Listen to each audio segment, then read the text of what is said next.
देशमा फेरि एकपटक नयाँ आन्दोलनको सूत्रपात आवश्यक रहेको नेकपा माओवादी केन्द्रका अध्यक्ष पुष्पकमल दाहाल प्रचण्डको भनाई। प्रचण्डले भने सरकारको ध्यान संविधान संशोधनमा होइन पदमा छ।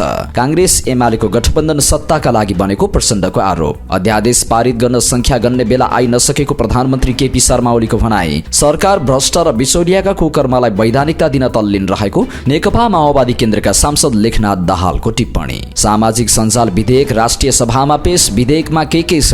सामाजिक सञ्जाल दुरुपयोग र साइबर अपराध रोक्न विधेयक आएको हो, गलत अर्थ लगाएर विरोध नगरौं। नेकपा एमालेका महासचिव पोखरेलको भनाई। सामाजिक सञ्जाल विधेयकको फिर्ताको माग गर्दै अनलाइन टिभी पत्रकार संघको विरोध प्रदर्शन। अध्यादेशप्रति सकारात्मक छौं तर मन्त्री बन्ने तर्खरमा छैनौं। जनता समाजवादी पार्टी जसपा नेपालका अध्यक्ष उपेन्द्र यादवको भनाई। केपीको प्यारो बन्न बादलले जनयुद्धलाई हिंसा भनेको। नेकपा माओवादी केन्द्रका प्रभावशाली नेता महेन्द्र बहादुर शाहीको टिप्पणी। सशस्त्र युद्धकै कारण देश 50 वर्षपछि धकेलिएको नेकपा एमालेका सांसद पदम गिरीको भनाई। नेपालमा कानून निर्माणको दृष्टिकोण नै त्रुटिपूर्ण रहेको एमाले महासचिव शंकर पोखरेलको जिकिर। दलहरूमा युवा सहभागिता नबढेसम्म राजनीति सत्ताको खेलमा मात्रै सीमित हुने रासपाका कार्यवाहक सभापति डोल प्रसाद अर्यालको भनाई। अहिलेको गठबन्धन प्राकृतिक हो भनेर दाबी गर्दैनौं। कांग्रेस महामन्त्री विश्वप्रकाश शर्माको टिप्पणी। शर्माले भने संसदको विधायकी काममा राजनीतिक दलहरूले योग्यता प्रस्तुत गर्न सकेनन्।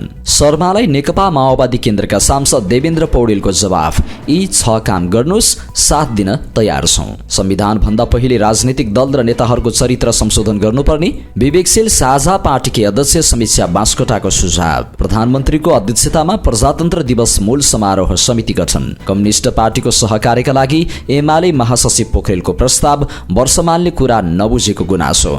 फोन वार्ता बाहिर ल्याइदिएपछि वर्षमानसँग रिसाई शंकर। 2084 को चुनाव अघि सशक्त दल घोषणा हुने भीम रावलको भनाई। ओली सरकारलाई डीपी अर्यालको प्रश्न। संसद छलेर अध्यादेश ल्याउनु पर्ने के आपत पर्यो? नेकपा माओवादी केन्द्रका उपमहासचिव वर्षमान पुन अनन्तले भने सम्पत्ति छानबिन गर्न शक्तिशाली आयोग गठन होस्। पूर्व राजा ज्ञानेन्द्र शाहलाई पोखरामा बाजा गाजा सहित भव्य स्वागत। हामी तत्काल प्रधानमन्त्री मन्त्री बन्न राजनीतिमा आएका होइनौं। जनमत पार्टीका अध्यक्ष डाक्टर चन्द्रकान्त राउतको भनाई। राउतले भने संविधान कार्यान्वयन नगरेर किन संशोधन चाहियो? मुलुकमा एकात्मक शासन व्यवस्था सुरुवात गर्ने प्रयत्न भइरहेको नागरिक उन्मुक्ति पार्टीका संरक्षक रेशमलाल चौधरीको टिप्पणी। राजनीतिक दलहरू गम्भीर नहुँदा कानून निर्माण हुन नसकेको रासोपाका प्रमुख सचेतक सन्तोष परियारको टिप्पणी। विधायन सम्बन्धमा व्यवस्था गर्न बनेको विधेयकबारे प्रमुख सचेतकहरूसँग सभामुखको छलफल। केबलकार निर्माण विवाद वार्ता भाँडियो, अर्को चरणको आन्दोलन तयारी। पाथिभरा केबलकार विवादमा गृहमन्त्रीले आज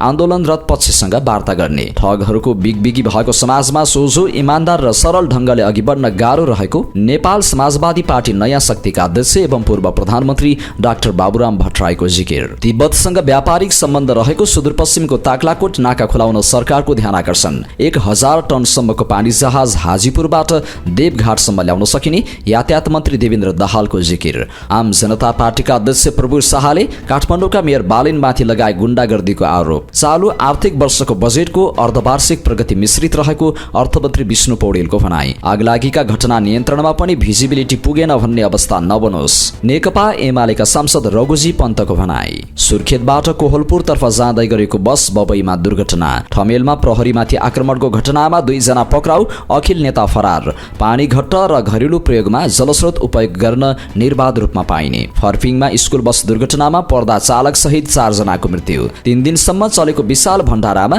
5 लाखलाई निशुल्क भोजन। अन्तर्राष्ट्रिय खबरमा इजरायल र हमासद्वारा गाजा युद्ध विराम सम्झौता अन्तर्गत 5औं कैदी बन्दक आदान प्रदान। चीनमा पहिरो जाँदा 29 जना बेपत्ता। बंगलादेशमा पूर्व शासनका समर्थकहरू विरुद्ध कडा कारबाही। झण्डै 18,000 अफगान शरणार्थी स्वदेश फर्किए। खेल खबरमा फागुन 3 गतेदेखि इटरी गोल्ड कप हुने 8 टिमले सहभागिता जनाउँदै 3x3 बास्केटबलमा नेपाल सहित दक्षिण एसियाका 4 टिमको सहभागिता रहने। एन्फाले चीन र नेपाल बीच मैत्रीपूर्ण फुटबल खेलाउने। आहारा पोखरा गोल्ड कपमा मचिन्द्रलाई टाई ब्रेकरमा हराउँदै 3 स्टार सेमिफाइनलमा। र आजको हेल्थ टिप्समा रहनेछ क्यान्सर रोकथाम र व्यवस्थापनमा खानपानको भूमिका कस्तो हुन्छ, यस सम्बन्धी यस जानकारी।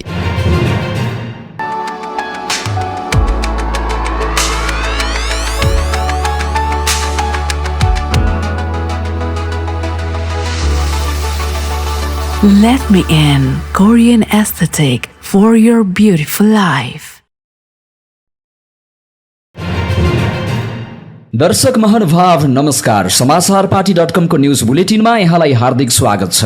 म रामशरण नेपाली। आज मिति 2081 माघ 28 गते सोमबार, नेपाल सम्मत 1145 सन् 2025 फेब्रुअरी 10 तारिक माघ शुक्ल पक्षको त्रयोदशी तिथि। सदाको झैं आज पनि हामी उपस्थित भएका छौं आजका मुख्य समाचार, ब्रेकिङ न्यूज अपडेट लगायत तपाईलाई काम लाग्ने, हेर्नै पर्ने महत्त्वपूर्ण समाचार लिएर। हामीलाई अन्तिमसम्म हेर्नुहोला। हाम्रो मेहनतको लागि यो भिडियोमा एउटा लाइक अवश्य गर्नुहोला। हाम्रो च्यानल अहिलेसम्म सब्स्क्राइब गर्नु भएको छैन भने सब्स्क्राइब गर्नुहोला अनि नजिकै आउने बेल आइकनमा क्लिक गर्नुहोला। देशभित्रबाट हेर्दै हुनुहुन्छ भने आफू रहेको गाउँ ठाउँ शहर जिल्लाको नाम लेख्नुहोला। विदेशमा हुनुहुन्छ भने कुन देशबाट हेर्दै हुनुहुन्छ त्यो कुरा तलको कमेन्ट बक्समा कमेन्ट गर्नुहोला। दैनिक रूपमा हेर्नुहुन्छ भने रेगुलर भनेर लेख्नुहोला। आज पहिलो पटक हेर्दै हुनुहुन्छ भने फर्स्ट टाइम भनेर लेखिदिनुहोला। आउनुहोस् दर्शक महानुभाव, आजका मुख्य समाचार सुरु गरौँ। देशमा फेरि एकपटक नयाँ आन्दोलनको सूत्रपात आवश्यक रहेको नेकपा माओवादी केन्द्रका अध्यक्ष पुष्पकमल दाहाल प्रचण्डको भनाई सम्बन्धी प्रसङ्गबाट। नेकपा माओवादी केन्द्रका अध्यक्ष एवं पूर्व प्रधानमन्त्री पुष्पकमल दाहालले देशमा फेरि एकपटक नयाँ आन्दोलनको सूत्रपात गर्न आवश्यक रहेको बताएका छन्। शनिबार काठमाडौँमा आयोजित एक कार्यक्रममा बोल्दै उनले यस्तो बताएका हुन्। उनले नयाँ समाजवादी आन्दोलन, नयाँ उत्पादनको आन्दोलनको सूत्रपात जरुरी रहेको बताएका छन्। अध्यक्ष दाहालले उत्पादनको आन्दोलनमा माओवादीले अग्रणी भूमिका खेल्नुपर्ने जरुरी रहेको बताए। अहिले देशमा एकपटक फेरि हामीले एउटा नयाँ आन्दोलनको सूत्रपात गर्नु छ। उनले भने नयाँ समाजवादी आन्दोलनको, नयाँ उत्पादन आन्दोलनको सूत्रपात गर्नु छ। यो नयाँ समाजवादी आन्दोलन, उत्पादनको आन्दोलनमा हामीले अग्रणी भूमिका निर्वाह गर्नुपर्छ। उनले संविधान सभाबाट संविधान बनाउँदा आफूहरूले भनेको जस्तो संविधान नबनेको बताएका छन्। उनले अहिलेको सरकारको उद्देश्य सुशासनको नभई भ्रष्टाचारीको सम्पोषण गर्ने रहेको आरोप लगाएका छन्। प्रचण्डले अहिलेको सरकारको ध्यान संविधान संशोधन भन्दा पनि पदका लागि मात्रै भएको बताएका छन्। संविधान संशोधनमा सरकारको ध्यान भएको भए आजसम्म प्रक्रिया सुरु भइसक्ने प्रचण्डले बताए, तर त्यस्तो प्रक्रिया सुरु हुन नसकेको उनको भनाइ थियो। प्रचण्डले कांग्रेस एमाले जहिले पनि पदका लागि मात्र काम गरेको आरोप लगाए। संविधान बन्दा पनि उनीहरूले राष्ट्रपति र प्रधानमन्त्री पद बार्गेनिङ गर्दैमा लामो समय खर्च गरेको प्रचण्डको आरोप छ। बरु आफूले कुनै पद चाहिन्न र संविधान बने हुन्छ भनेपछि संविधान बनेको उनले जिकिर गरेका छन्।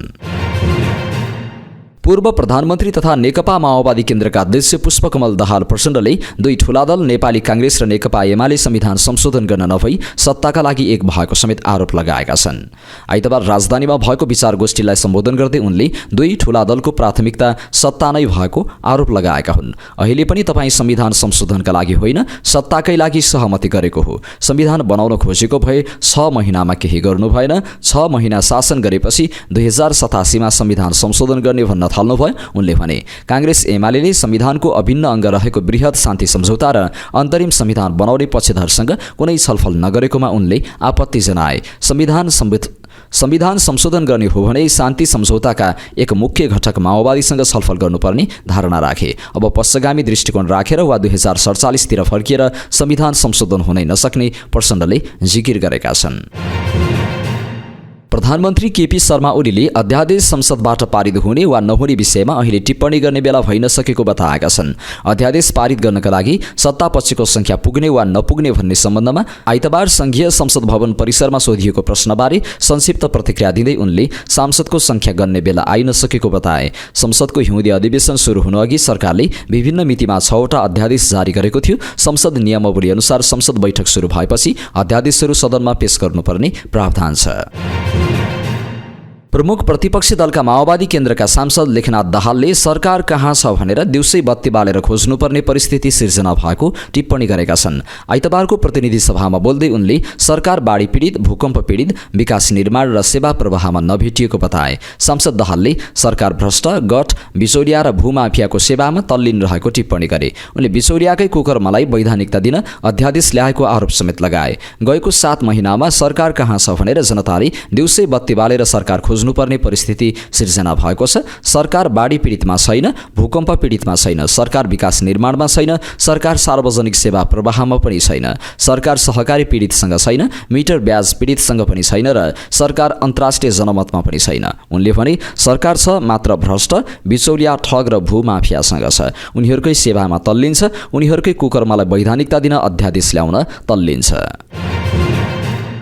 राष्ट्रिय सभामा सामाजिक सञ्जाल विधेयक 2081 पेश भएको छ। सभाको आइतबारको बैठकमा सञ्चार तथा सूचना प्रविधि मन्त्री पृथ्वी सुब्बा गुरुङले उक्त विधेयक पेश गरे। त्यसअघि राष्ट्रिय सभा अध्यक्ष नारायण प्रसाद दाहालले उक्त विधेयकमाथि कुनै पनि विरोधको सूचना प्राप्त हुन नआएको बेहोरा जानकारी गराए। सरकारले सामाजिक सञ्जालको प्रयोगलाई व्यवस्थित, मर्यादित र सुरक्षित बनाउन कानून निर्माण गर्नै पर्ने आवश्यकता महसुस गरी यही माघ 15 गते राष्ट्रिय सभामा उक्त विधेयक दर्ता गराएको थियो। सञ्चार मन्त्री गुरुङले सामाजिक सञ्जालको सही र व्यवस्थित प्रयोग गरी सामाजिक सद्भाव, सांस्कृतिक सहिष्णुता र सुशासन प्रवर्धन गर्न सामाजिक सञ्जालको प्लेटफर्म सञ्चालक र प्रयोगकर्तालाई जिम्मेवार र जवाफदेही बनाउन उक्त विधेयक अघि बढाइएको स्पष्ट पारे। विधेयकमा डिजिटल प्लेटफर्म सञ्चालन गर्न चाहने कम्पनी, फर्म एवं संस्थाले सञ्चालन अनुमति लिनुपर्ने, अनुमति पत्रको नवीकरण गर्नुपर्ने, प्लेटफर्म सञ्चालनमा रोक लगाउन सक्ने, अनुमति प्राप्त व्यक्तिले पालना गर्नुपर्ने शर्त, सामाजिक सञ्जाल प्लेटफर्मबाट विषयवस्तु हटाउन निर्देशन दिन सक्ने र सामाजिक सञ्जाल प्रयोगकर्ताले पालना गर्नुपर्ने शर्त उल्लेख गरिएको छ। यस्तै साइबर बुलिङ र स्टकिङ तथा आइडी ह्याक, सेक्सटोर्सन वा एक्सटोर्सन गर्न नहुने, अश्लील, मिथ्या वा भ्रामक विषयवस्तु प्रसार तथा डिप फेक भिडियो अपलोड वा प्रसार एवं बेनामी वा छद्म भेषी पहिचान बनाउन नहुने लगायतका विषय विधेयकमा समेटिएका छन्। विधेयकमा सामाजिक सञ्जाल सञ्चालन सम्बन्धी अनुमति पत्रको अवधि 2 वर्षको हुने र नवीकरण गर्न चाहेमा 15 दिन अगावै नवीकरणका लागि निवेदन दिनुपर्ने व्यवस्था गरिएको छ। अनुमति प्राप्त व्यक्तिले मुलुकको शान्ति, सुरक्षा, अमन चयन, सार्वभौम सत्ता, भौगोलिक अखण्डता, राष्ट्रिय सुरक्षा, राष्ट्रिय एकता, स्वाधीनता, स्वाभिमानमा खलल पुग्ने वा राष्ट्रहित प्रतिकूलका विषयवस्तु प्रसार गरे वा गराएमा सामाजिक सञ्जाल प्लेटफर्मको अनुमति पत्र खारेज गर्न सक्ने तथा तोकिएको शर्त पालना नगरेमा सञ्चालनमा रोक लगाउन सक्ने व्यवस्था विधेयकमा गरिएको छ। यस्तै सामाजिक सञ्जाल प्रयोगकर्ताले कसैको मान प्रतिष्ठामा आँच पुग्ने र होच्याउने नियतले अपमानजनक श्रव्य दृश्य, शब्द, तस्बिरको ट्रोल बनाउने, गाली बेइज्जती वा हेट स्पिच, मिथ्या तथा भ्रामक सूचनाको दुष्प्रचार, सूचना तोडमोड गरी प्रसार प्रचलित कानूनले निषेध गरेको वस्तुको विज्ञापन तथा कारोबार गर्न नपाउने उल्लेख छ। गलत मनसायले सामाजिक सञ्जालमा post, share, like, repost, live streaming, subscribe, comment, tag, hashtag वा मेन्सन गरेमा सामाजिक सञ्जाल प्रयोगकर्तालाई रु 5 लाखसम्म जरिवाना हुनेछ। उक्त ऐनको कार्यान्वयनबाट नेपालमा विद्युतीय स्वरूपमा रहेको सूचना सुरक्षा तथा वैयक्तिक विवरणको गोपनीयताको स्तरमा वृद्धि हुने, साइबर सुरक्षाका लागि आवश्यक कानूनी तथा संरचनागत व्यवस्था भई साइबर सुरक्षाको अवस्थामा सुधार हुने तथा सूचना प्रविधि सम्बन्धी व्यवसायहरू व्यवस्थित, नियमित तथा मर्यादित भई यस क्षेत्रमा वैदेशिक लगानी वृद्धि हुने सरकारको भनाइ छ। सामाजिक सञ्जालको प्रयोगलाई व्यवस्थित गर्ने सम्बन्धी निर्देशिका 2080 हाल कार्यान्वयनमा रहेको छ। आर्थिक वर्ष 2080-81 को बजेटमा समेत सामाजिक सञ्जाल तथा डिजिटल प्लेटफर्म र डिजिटल मिडिया प्रयोगलाई व्यवस्थित र मर्यादित बनाइने तथा सामाजिक सञ्जालमा आधारित सञ्चार माध्यमलाई औपचारिक दायरामा आउन प्रोत्साहन गर्नुका साथै नियमनका लागि कानूनी व्यवस्थामा सुधार गरिनेछ भन्ने उल्लेख छ। नेकपा एमालेका महासचिव शंकर पोखरेलले सदनमा दर्ता भएको सामाजिक सञ्जाल नियमनको विषयलाई गलत व्याख्या गरिएको भन्दै प्रेस तथा अभिव्यक्ति स्वतन्त्रताका विषयमा पार्टी र सरकार संविधान अनुसार प्रतिबद्ध भएको प्रस्ट्याएका छन्। सामाजिक सञ्जाल दुरुपयोग र साइबर अपराध रोक्नका लागि यसको नियमनका लागि सदनमा दर्ता भएको यो विधेयकका विषयमा गम्भीर अध्ययन गर्न उनले आग्रह गरेका छन्। सामाजिक सञ्जालमा आफ्नो धारणा लेख्दै उनले भनेका छन्, विधेयक दर्ता भएको छ नियमनका लागि, दुरुपयोग र साइबर अपराध रोक्नका लागि, तर विरोध सुरु भएको छ प्रेस तथा अभिव्यक्ति स्वतन्त्रताका नाममा। सरकारले न प्रेस तथा अभिव्यक्ति स्वतन्त्रतामा अंकुश लगाउन खोजेको छ, न त त्यसो गर्न संविधानले अनुमति नै दिन्छ, न संसदले नै त्यो काम गर्नेछ। उनले सोशल मिडियाको नियमन आवश्यक रहेकाले विधेयक त्यसैका लागि नै दर्ता गरिएको र मूलतः त्यो प्लेटफर्मको दर्ताको आवश्यकता र दुरुपयोग तथा त्यसमार्फत हुने अपराध नियन्त्रण गर्ने कुरासँग सम्बन्धित रहेको जनाएका छन्। साइबर क्राइम इन्टरनेट र सामाजिक सञ्जालको प्रयोग गरी गरिने विश्वव्यापी रूपमा स्वीकार गरिएको गम्भीर प्रकृतिको अपराध हो। त्यसको नियन्त्रण आवश्यक मात्र होइन, अपरिहार्य विषय हो। नेपालको कानून त्यस मामिलामा कमजोर भएका कारणले त्यस प्रकृतिका अपराध बढेको तथ्यप्रति कसैले पनि आँखा चिम्लन मिल्दैन। विधेयकमा केही अस्पष्टता छन् र सुधार गर्नुपर्नेदेखि संसदले सुधार गर्न सक्दछ। संसदीय प्रक्रियाको विशेषता नै त्यही हो उनले भनेका छन्। तर विगतमा आफैले विधेयक मस्यौदा गर्न लगाएका र त्यसका बारेमा आफ्नो मत बाहिर ल्याएका दलहरूले नै यसको विरोध गर्नु अनैतिक कार्य हो। यस्ता कुराहरूप्रति नागरिकहरू सचेत हुनुपर्दछ। अराजकता र अपराधको नियन्त्रण आम नागरिकको चासो र सरकारको विषय हो र हुनुपर्दछ। नेकपा एमालेका महासचिव शंकर पोखरेलले सदनमा दर्ता भएको सामाजिक सञ्जाल नियमनको विषयलाई गलत व्याख्या गरिएको भन्दै प्रेस तथा अभिव्यक्ति स्वतन्त्रताका विषयमा पार्टी र सरकार संविधान अनुसार प्रतिबद्ध भएको प्रस्ट्याएका छन्। सामाजिक सञ्जाल दुरुपयोग र साइबर अपराध रोक्नका लागि यसको नियमनका लागि सदनमा दर्ता भएको यो विधेयकका विषयमा गम्भीर अध्ययन गर्न उनले आग्रह गरेका छन्। सामाजिक सञ्जालमा आफ्नो धारणा लेख्दै उनले भनेका छन्, विधेयक दर्ता भएको छ नियमनका लागि, दुरुपयोग र साइबर अपराध रोक्नका लागि, तर विरोध सुरु भएको छ प्रेस तथा अभिव्यक्ति स्वतन्त्रताका नाममा। सरकारले न प्रेस तथा अभिव्यक्ति स्वतन्त्रतामा अंकुश लगाउन खोजेको छ, न त त्यसो गर्न संविधानले अनुमति नै दिन्छ, न संसदले नै त्यो काम गर्नेछ। उनले सोशल मिडियाको नियमन आवश्यक रहेकाले विधेयक त्यसैका लागि नै दर्ता गरिएको र मूलतः त्यो प्लेटफर्मको दर्ताको आवश्यकता र दुरुपयोग तथा त्यसमार्फत हुने अपराध नियन्त्रण गर्ने कुरासँग सम्बन्धित रहेको जनाएका छन्। साइबर क्राइम, इन्टरनेट र सामाजिक सञ्जालको प्रयोग गरी गरिने विश्वव्यापी रूपमा स्वीकार गरिएको गम्भीर प्रकृतिको अपराध हो। त्यसको नियन्त्रण आवश्यक मात्र होइन, अपरिहार्य विषय हो। नेपालको कानून त्यस मामिलामा कमजोर भएका कारणले त्यस प्रकृतिका अपराध बढेको तथ्यप्रति कसैले पनि आँखा चिम्लन मिल्दैन। विधेयकमा केही अस्पष्टता छन् र सुधार गर्नुपर्ने देखिए संसदले सुधार गर्न सक्दछ। संसदीय प्रक्रियाको विशेषता नै त्यही हो, उनले भनेका छन्। तर विगतमा आफैले विधेयक मस्यौदा गर्न लगाएका र त्यसका बारेमा आफ्नो मत बाहिर ल्याएका दलहरूले नै यसको विरोध गर्नु अनैतिक कार्य हो। यस्ता कुराप्रति नागरिकहरू सचेत हुनुपर्दछ। अराजकता र अपराधको नियन्त्रण आम नागरिकको चासो र सरकारको विषय हो र हुनुपर्दछ। जनता समाजवादी पार्टी जसपा नेपालका अध्यक्ष उपेन्द्र यादवले सरकारले ल्याएको अध्यादेशप्रति जसपा सकारात्मक रहेको तर पार्टी सरकारमा सहभागी हुने तर्खरमा नरहेको बताएका छन्। आइतबार सिंहदरबारमा बसेको जसपा संसदीय दलको बैठकपछि सञ्चारकर्मीहरूसँग उनले अध्यादेशप्रति सकारात्मक भए पनि आफ्नो दल सरकारमा सामेल हुन लागेको होइन भनेर बताए। उनले संसदबाट अध्यादेश पारित गर्न आफूहरूको कारणले नअड्किएको पनि बताए। पार्टीले अध्यादेशबारे धारणा बनाइरहेको र यसमा सकारात्मक र क्रिएटिभ रहेको उनको भनाइ छ। देश र जनताको हितमा आफूहरूले निर्णय लिने उनले बताए। सरकारले संसदको कार्यसूचीमा राख्नासाथ पार्टीले निर्णय लिने उनले बताए। हामीले कहाँ अड्काएका छौँ? सरकारले कार्यसूचीबाट आफै फिर्ता लिन्छ भने हामीले अड्काएको कसरी भयो? हामी धारणा बनाउँदैछौँ र हाम्रो सोच सकारात्मक छ, उनले भने। देश र जनताको हितमा हामी अगाडि बढ्छौँ। सरकारले कार्यसूचीमा राख्ने बित्तिकै हाम्रो निर्णय हुन्छ। हामी सरकारमा जाने अवस्थामा अहिले छैनौँ। हामीलाई मन्त्रालय चाहिएन, देश र जनताको हितमा काम चाहियो। नेकपा माओवादी केन्द्रका प्रभावशाली नेता महेन्द्र बहादुर शाहीले एमाले उपाध्यक्ष रामबहादुर थापा बादल केपी ओलीको प्यारो बन्न आफैले कमान्ड गरेको जनयुद्धलाई हिंसा भनेर राजनीतिक बेइमान बनेको बताएका छन्। आफैले जनताका छोराछोरीलाई युद्धमा लडाएर अहिले हिंसा भन्नु शहीद अपाङ्गता भएका व्यक्तिहरूमाथिको अपमान भएको शाहीको भनाइ छ। आइतबार वीरेन्द्रनगरमा आयोजित समाजवादी यात्रा नामक पुस्तकमाथिको विमर्श कार्यक्रममा बोल्दै शाहीले भने, बादलजी बिचरा हो, राजनीतिक रूपमा दरिद्र व्यक्ति हो, स्वयं हिजो आफै सहभागी भएर कमान्ड गरेको मान्छे, अरूलाई लडाएको मान्छेले जनयुद्धलाई हिंसा भन्ने? एमालेमा पनि आफ्नो राजनीतिमाथि बादल लाग्न थालेपछि यस्ता खालका अनैतिक शब्द प्रयोग गर्न थालेर एमाले नेताको समर्थन बटुल्ने रणनीतिमा लागेको पनि शाहीले बताए। आफ्नो कमजोरी भन्न नसकेर जनयुद्ध नै गलत थियो भन्ने बादलको तर्कलाई अनैतिक र राजनीतिक दरिद्रताको पराकाष्ठ भएको शाहीको टिप्पणी छ। पूर्व जनमुक्ति सेनाका कमान्डर समेत रहेका शाहीले अगाडि थपे, आफ्ना कमजोरी लुकाउन एमालेको शरणमा पुगेको र त्यहाँ आफूलाई टिकाउन आफूले नै गरेको जनयुद्धलाई हिंसा भन्नु जनतामाथि बेइमानी हो। साथै अहिले सरकारमा रहेकाहरू आफ्ना पुराना भ्रष्टाचारका प्रमाण नष्ट गर्न अध्यादेशबाट शासन गर्न खोजिरहेको पनि बताए। आफूले गरेका अपराधका प्रमाण नष्ट गर्न वचन बनाइएको सरकार हो यो। माओवादी केन्द्रीय सदस्य समेत रहेका शाहीले भने, सरकार दलाल, भ्रष्टाचारी, ठूला घराना, पुँजीपतिको संरक्षण र हिजो आफूले गरेका गम्भीर अपराध लुकाउन सङ्घर्षरत छ। नेकपा एमालेका सांसद पदम गिरीले माओवादी सशस्त्र युद्धका कारण नेपाल 50 वर्ष पछाडि धकेलिएको टिप्पणी गरेका छन्। आइतबार प्रतिनिधि सभाको बैठकमा बोल्दै उनले यस्तो टिप्पणी गरेका हुन्। माघ 24 गते संसद बैठकलाई सम्बोधन गर्दै प्रमुख प्रतिपक्ष माओवादी केन्द्रका अध्यक्ष पुष्पकमल दाहाल प्रचण्डले माघ 8 गते अधिवेशन बोलाउने निर्णय गर्नु थियो भने 6 दिन अगाडि किन अध्यादेश जारी गरियो भनेर सरकारलाई प्रश्न गरेका थिए। त्यसक्रममा उनले विगत 35 वर्षमा एमाले र काङ्ग्रेसले नगरेको कुरा के 6 दिनमा गर्नुपर्ने थियो र यसो गर्नु पर्यो भनेर प्रश्न गरेका थिए। आइतबार प्रतिनिधि सभाको बैठकमै प्रचण्डलाई जवाफ दिने क्रममा एमाले सांसद पदम गिरीले माओवादी सशस्त्रबारी युद्ध स्मरण गरेका हुन्। म स्मरण गराउन चाहन्छु, यहाँहरू विगततिर फर्किनुहोस्। हामीले के गर्यौँ के गरेनौँ हामी खुल्ला छलफल गर्न तयार छौँ। तर तपाईँहरूले युद्धको तुवालो यो मुलुकमा नमडारिएको भए, गिरीले अघि भने, युद्धको आगो नबलेको भए यो मुलुकमा खरबौँ रुपियाँको आर्थिक नोक्सानी पर्ने थिएन, खरबौँको पूर्वाधार नोक्सानी बिहोर्नु पर्ने थिएन। तत्कालीन माओवादीले 2052 सालदेखि 10 वर्षसम्म सशस्त्र युद्ध गरेको थियो। उक्त सशस्त्र युद्धलाई लिएर विगतमा समेत एमालेले प्रश्न उठाउँदै आएको छ। यसबारे आइतबार पनि एमाले सांसद गिरीले भने, त्यही कारण माओवादी सशस्त्र युद्धले आज यो देश 50 वर्ष पछाडि धकेलिएको छ। हामी आज अविकास र यो पछौटेपन र गरिबीको दुष्चक्रबाट गुज्रनुपर्ने अवस्था भएको छ।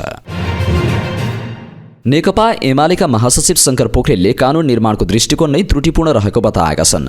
आइतबार काठमाडौँमा आयोजित एक कार्यक्रमलाई सम्बोधन गर्दै उनले यस्तो बताएका हुन्। उनले राज्यका सञ्चालकहरूले अधिकारको दुरुपयोग गर्ने र नियन्त्रणमुखी सोच राखेर कानून निर्माण गर्ने गरेको बताए। कानून निर्माण सेवा प्रवाहलाई प्रभावकारी बनाउन, सुशासन कायम गर्न, विकास निर्माणको कामलाई गति दिनका लागि कानून बनाउनु पर्नेमा नियन्त्रणकारी कानूनहरू धेरै भएको बताए।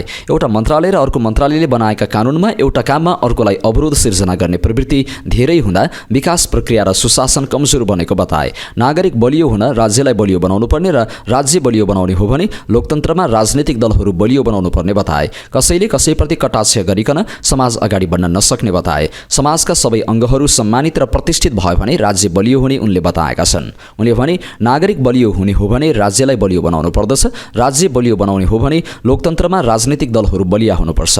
यो अन्तर सम्बन्धित कुरा हो। त्यसर्थमा कसैले कसैप्रति कटाक्ष गरिकन समाज अगाडि बढ्न सक्दैन। समाजका सबै अङ्गहरू सम्मानित र प्रतिष्ठित भयो भने राज्य बलियो हुन्छ। कसैलाई कमजोर बनाएर राज्य बलियो हुँदैन। आज हेर्नुहुन्छ भने नागरिकको नजरमा कुन प्रतिष्ठित छ भन्ने हो भने न अदालत छ, न संसद छ, न सरकारमाथि गर्व गर्दछ, न संवैधानिक आयोगहरूमाथि भरोसा छ। सबै संस्थाहरू कमजोर बनाउने, नागरिक बलियो हुने हुन्छ र त्यसर्थमा लोकतन्त्रमा राज्य र जनतालाई जोड्ने कुरा आवश्यक छ। कानून निर्माणको हाम्रो दृष्टिकोण नै त्रुटिपूर्ण छ। राज्यका सञ्चालकहरू अधिकारको दुरुपयोग गर्दछन्, उनीहरूलाई नियन्त्रण गर्नुपर्छ भन्ने दृष्टिकोणबाट कानून निर्माण हुन्छ।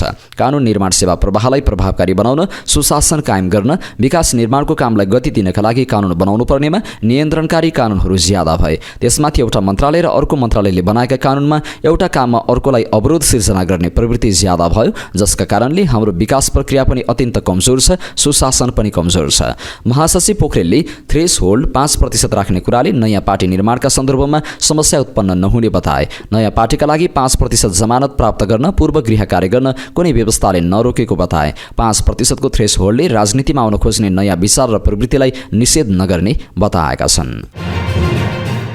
राष्ट्रिय स्वतन्त्र पार्टी रासपाका कार्यवाहक सभापति डोलप्रसाद अर्यालले राजनीतिक दलहरूमा युवाहरूको सहभागिता नबढेसम्म राजनीति सत्ताको खेलमा मात्रै सीमित हुने बताएका छन्। आइतबार नेपाल समाजवादी पार्टी नयाँ शक्तिको प्रथम महाधिवेशनलाई सम्बोधन गर्दै उनले यस्तो बताएका हुन्। उनले ट्रान्सफर्मेटिभ राजनीतिका लागि मूल्य, मान्यता, पारदर्शिता र जिम्मेवारी सहितको नेतृत्व अपरिहार्य रहेको बताए। उनले वर्तमान सरकार जति बलियो छ त्यत्तिकै बलियो आशंका र व्यथिति देखिएको टिप्पणी गरे। उनले सरकारले संसद छलेर अध्यादेश ल्याएको र व्यक्ति लक्षित निषेध र प्रतिशोधको राजनीति गरेको कारण सरकारप्रति जनताको विश्वास गुमेको बताएका छन्। उनले भने जबसम्म राजनीतिक दलहरूमा युवाहरूको सहभागिता बढाउँदैनौँ, नयाँ स्रोत र नयाँ दृष्टिलाई प्रोत्साहन गरिँदैन, तबसम्म राजनीति सत्ताको खेलमै सीमित रहन्छ। जनताको वास्तविक स्थितिमा काम गर्न सकिँदैन। ट्रान्सफर्मेटिभ राजनीतिका लागि मूल्य, मान्यता, पारदर्शिता र जिम्मेवारी सहितको नेतृत्व अपरिहार्य छ। तर अहिलेको सरकारबाट भने यो पार लाग्ने सम्भावना देखिँदैन। 2/3 वर्तमान सरकार बलियो छ। यस सरकारले चाह्यो भने देशमा केही परिवर्तन गर्न सक्छ। तर सरकार जति बलियो छ, आशंका र व्यथिति पनि त्यत्तिकै बलियो देखिएका छन्। त्यो संसद छलेर ल्याएको अध्यादेशको विषय होस् वा व्यक्ति हेरेर निषेध वा प्रतिशोधको राजनीति गरेको विषय, धेरै यस्ता विषय छन् जसका कारण सरकारप्रति विश्वास गुमेको र आशंका गर्नुपर्ने परिस्थिति बनेको छ। संसद बोलाउनु पर्ने समयमा नबोलाएर अध्यादेश ल्याउनु पर्ने त्यस्तो के विपत्ति आइपरेछ सरकारलाई? कसको स्वार्थपूर्ति गर्न हतार हतार अध्यादेश ल्याएको हो? यसको जवाब सरकारले दिनुपर्नेछ। उनले कसको स्वार्थपूर्ति गर्न हतार हतार अध्यादेश ल्याइएको हो भन्ने प्रश्न गर्दै त्यसको जवाब सरकारले दिनुपर्ने बताए। जनमुखी काम गरे सरकारलाई सधैँ साथ र सहयोग गर्न तयार रहेको समेत उनको भनाइ छ।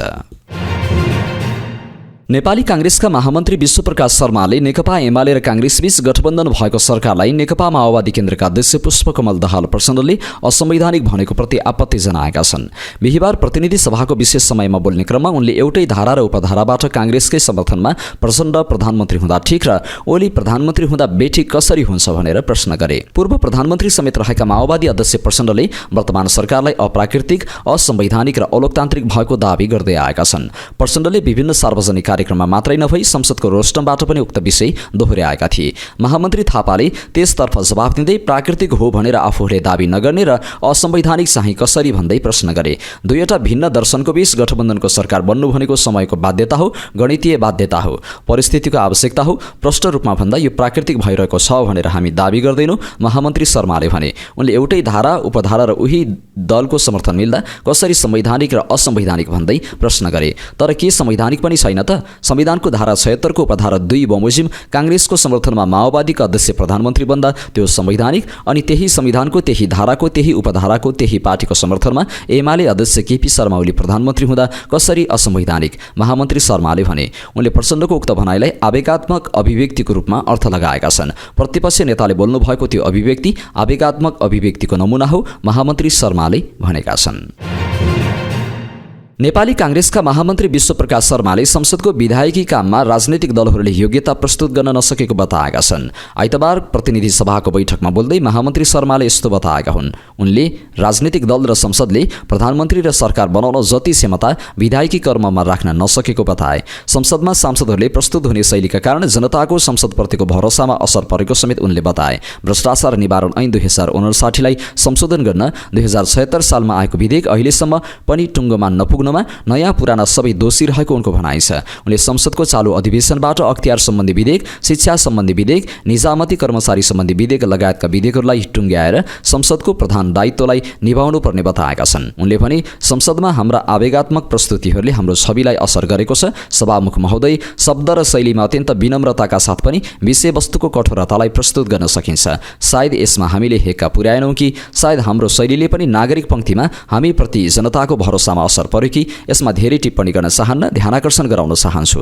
संसदको सबैभन्दा विधायकी कर्ममा हामीले योग्यता राम्रोसँग प्रस्तुत गर्न सकिरहेका छैनौँ। सभामुख महोदय, एकपछि अर्को प्रधानमन्त्री बनाउन, एकपछि अर्को सरकार बनाउन जतिको क्षमता नेता, दलहरू र संसदले राखेको छ त्यही गतिमा विधेयकहरू पारित हुन सकेका छैनन्। भ्रष्टाचार निवारण ऐन 2059लाई संशोधन गर्न 2076 सालमा आएको विधेयक अहिलेसम्म पनि टुङ्गोमा पुग्न सकेको छैन। सभामुख महोदय, यसमा म कसलाई दोष दिउँ? आफ्नै दललाई दोषमुक्त मानौ भने त्यो बेला पनि सरकारमा थियो र अहिले पनि सरकारमा छ। एमाले पनि त्यो बेला पनि सरकारमा थियो, अहिले पनि सरकारमा छ। आजको प्रमुख प्रतिपक्ष दललाई दुधले नुहाइदिउँ कि भनेर सोच्दै गर्दाखेरि 2062-63 का आन्दोलनपछि सरकारमा त्यही दल छ। नयाँ दल समेत 2 वर्ष यता 2 वर्ष सरकारमा छ। अख्तियार सम्बन्धी विधेयक, शिक्षा सम्बन्धी विधेयक, निजामती कर्मचारी सम्बन्धी विधेयक लगायतका विधेयकहरूलाई यो अधिवेशनबाट टुङ्ग्याएर संसदको प्रधान दायित्वलाई हामीले निभाउनै पर्छ। सामाजिक सञ्जाल सम्बन्धी विधेयकका बारेमा उठेका प्रश्नहरूको बारेमा संसदभित्र र संसद बाहिर संवाद गरेर अघि बढ्नुपर्नेमा उनको जोड छ। नेकपा माओवादी केन्द्रका सांसद देवेन्द्र पौडेलले आस्था, विश्वास र भरोसाको कुरा गर्ने सत्तापक्षका सांसद विश्वप्रकाश शर्मालाई जवाफ फर्काएका छन्। आइतबारको प्रतिनिधि सभा बैठकमा कांग्रेसका सांसद शर्माले नेताहरूको अभिव्यक्तिले संसद नेतृत्व र पार्टीप्रति आस्था, भरोसा र विश्वास घटेको बताएका थिए। त्यसको जवाफ दिँदै माओवादी सांसद पौडेलले भने, माननीयले आस्था, विश्वास र भरोसाको कुरा गर्नुभएको छ। उहाँको यो कुरालाई मनन गर्दै सरकारसँग सपना, इच्छा शक्ति, इमान्दारिता, सुझबुझ, सहमति भावना र लोकतान्त्रिक संस्कार चाहिन्छ। संकल्प गर्नु, हामी साथ दिन तयार छौं। पौडेलले सत्तापक्षका सांसदले अध्यादेशको बचाउ गरेको भन्दै उनले 31 वटा कानून बनाउँदा संसदको वास्तै नगर्न कहाँ भनिएको छ भनेर प्रश्न गरे। उनी 2046 पछिको समयमा सबैभन्दा धेरै सरकारमा गएको पार्टी कांग्रेस, त्यसपछि एमाले र अनि मात्र माओवादी रहेको बताए। पौडेलले भूमि सम्बन्धी अध्यादेशको चर्चा गर्दै मन्त्रालयको स्वीकृतिमा जग्गा बेच्ने र प्लटिङ गर्न लागिएको मध्यवर्ती क्षेत्रको जग्गा सुकुम्बासीले पाउन सक्छन् भनेर प्रश्न गरे। उनले सुकुम्बासी गरिबलाई अघि सारेर के गर्न खोजिएको भन्दै त्यसको विरोध गरेको बताउँदै सुकुम्बासीले जग्गा पाउने कुरामा आफूहरूको विरोध नभएको बताए। पूर्व मन्त्री समेत रहेका पौडेलले सामाजिक सञ्जाल सम्बन्धी विधेयक सूचनाको हक प्राप्त गर्ने नागरिकले केही बोले बापत 5 लाख जरिवाना तिर्नुपर्ने भन्दै प्रश्न गरेका छन्। विवेकशील साझा पार्टीकी अध्यक्ष समीक्षा बास्कोटाले संविधान संशोधन गर्नुभन्दा पहिले राजनीतिक दल र नेताहरूको चरित्र संशोधन गर्नुपर्ने बताएका छन्। आइतबार नेपाल समाजवादी पार्टी नयाँ शक्तिको प्रथम अधिवेशनलाई सम्बोधन गर्दै उनले ठूला राजनीतिक दलहरूमा नेतृत्वले कति वर्ष काम गर्न पाउने भन्ने योजना नै नभएको बताइन्। उनले ठूला राजनीतिक दलहरूमै सबैभन्दा ठूला भ्रष्टाचारका काण्डहरू रहेको समेत आरोप लगाइन्। उनले अहिलेसम्म मुलुकमा सुशासन कायम गर्नको लागि के गरिएको छ भन्दै प्रश्न समेत गरिन्। उनले दलको नेतृत्वमा बस्नेहरूले 100औं वर्षसम्म हालिमुहाली गर्ने गरेको उल्लेख गर्दै यस्तो चरित्रमा संशोधन गर्न जरुरी रहेको बताइन्। सर्वसाधारण र जनताको समस्या हल गर्ने किसिमको राजनीतिक चरित्र निर्माण गर्नुपर्ने उनको भनाइ छ। प्रधानमन्त्री केपी शर्मा ओलीको अध्यक्षतामा राष्ट्रिय प्रजातन्त्र दिवस 2081 मूल समारोह समिति गठन भएको छ। प्रधानमन्त्री तथा मन्त्री परिषदको बैठक सिंहदरबारमा आइतबार भएको बैठकमा गृह मन्त्रालयको प्रस्ताव बमोजिम मूल समारोह समिति, विभिन्न उपसमिति गठन र विभिन्न कार्यक्रमहरूको प्रस्ताव छलफल सहित पारित गरी भव्यताका साथ दिवस मनाउने निर्णय भएको हो। प्रधानमन्त्रीको अध्यक्षतामा गठित मूल समारोह समितिमा उप प्रधानमन्त्रीहरू, मन्त्रीहरू एवं राज्य मन्त्रीहरू, काठमाडौँ महानगरपालिकाका प्रमुख, नेपाल सरकारका मुख्य सचिव, प्रधान सेनापति, ललितपुर महानगरपालिकाका प्रमुख, प्रमुख, नेपाल सरकारका सचिव तथा विशिष्ट श्रेणीका राजपत्राङ्कित अधिकृतहरू, नेपाल प्रहरी, सशस्त्र प्रहरी बल र राष्ट्रिय अनुसन्धान विभागका प्रमुखहरू, काठमाडौँ उपत्यकाका नगरपालिकाका प्रमुखहरू रहनेछन्। यसैगरी सम्बन्धित निकाय र पक्षको सहभागिता हुने गरी प्रचार, मञ्च सजावट, ग्राउन्ड कवाच तथा व्यायाम व्यवस्थापन, सांस्कृतिक झाँकी व्यवस्थापन, सांस्कृतिक विविधता प्रदर्शन व्यवस्थापन उपसमिति गठन गरिएको छ। यसैगरी साथै प्रदेशमा मुख्यमन्त्रीको अध्यक्षतामा प्रदेश स्तरीय समारोह समिति गठन गरी विभिन्न कार्यक्रम गरी दिवस मनाउने निर्णय भएको हो। बैठकलाई सम्बोधन गर्दै प्रधानमन्त्री ओलीले जनतामाथि दमन गर्ने, नाङ्गो र हेपाहा खालको प्रवृत्ति देखाउने निरङ्कुश तन्त्र र प्रतिगमनलाई नेपाली जनताको बलिदानी संघर्षले परास्त गरेको ऐतिहासिक दिनलाई जनस्तरमा समेत मनाउन आग्रह गरे। यो दिवसलाई केवल माथिको आदेश निर्देशका भरमा मनाउने औपचारिक दिवस मनाउनु हुँदैन, यसलाई जनताको कार्यक्रम बनाउने गरी तयारी गर्नुपर्छ। प्रधानमन्त्री ओलीले भने मुलुकका लागि यो सबैभन्दा ठूलो परिवर्तन ल्याउने दिन हो। यहाँ हिंसालाई जनयुद्ध दिवस भन्न रुचाउनेहरू छन्, तर त्यत्रो परिवर्तनलाई मान्न नरुचाउने तत्त्वहरू छँदैछन्। प्रजातन्त्र दिवसलाई नमान्ने कुरा लोकतान्त्रिक हुन सक्दैन। यस दिवसलाई भव्यताका साथ मनाउनुपर्छ। विक्रमसम्म 2007 फागुन 7 गते प्रजातन्त्र स्थापना भएको ऐतिहासिक दिनको स्मरणमा प्रत्येक फागुन 7 गते यो दिवस मनाउने गरिन्छ। यस वर्ष फागुन 6, 7 र 8 गते 3 दिनसम्म नेपाल र विदेशस्थित नेपाल राजदूतावास, कूटनीतिक नियोग एवं वाणिज्य दूतावासहरूमा समेत दीपावली गर्ने तथा फागुन 7 गते नेपाली सैनिक मञ्च टुँडी खेलमा मूल कार्यक्रम आयोजना हुनेछ।